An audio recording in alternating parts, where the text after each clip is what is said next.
আজকের আলোচ্য বিষয় বৈদিক শান্তি মন্ত্র।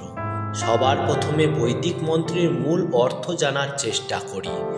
বৈদিক শান্তি মন্ত্রের মূল অর্থ হল আভ্যন্তরীণ পরিবেশগত এবং মহাজাগতিক স্তরে শান্তি ও সম্প্রীতি কামনা করা।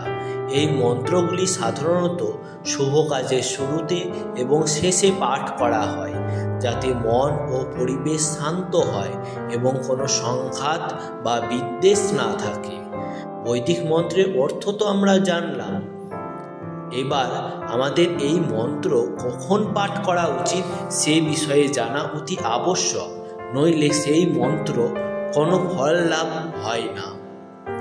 নির্দিষ্ট মন্ত্রের ক্ষেত্রে নির্দিষ্ট সময় নির্ধারিত থাকে, কিন্তু বৈদিক শান্তি মন্ত্র সকাল, দুপুর, সন্ধ্যায় পাঠ করা হয়, কারণ এই সময়গুলিই হল মন্ত্র জপের বিশেষ গুরুত্বপূর্ণ সময়।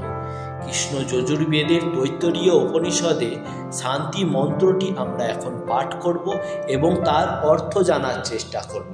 যদি কোনো মন্ত্রের অর্থ না জেনে সেই মন্ত্রটি পাঠ করে থাকি, তাহলে সেই মন্ত্রটি ফলবিহীন হয়ে ওঠে। ওম সহনা ভবতু সহনৌ ভুনক্তু সহ বীর্যং করবাবহে তেজস্বিনাবধীতমস্তু মা বিদ্বিষাবহে। ওম শান্তি শান্তি শান্তি। অর্থাৎ, হে পরম ব্রহ্ম, আমাদের উভয়কে, আচার্য ও শিষ্যকে একসঙ্গে রক্ষা করুন। আমরা যেন একসঙ্গে শক্তি ও তেজ লাভ করি। আমাদের অধ্যয়ন করা বিষয়গুলো যেন উজ্জ্বল ও জ্ঞানগর্ভ হয়। আমরা যেন একে অপরের সাথে তর্ক বা বিদ্বেষ না করি।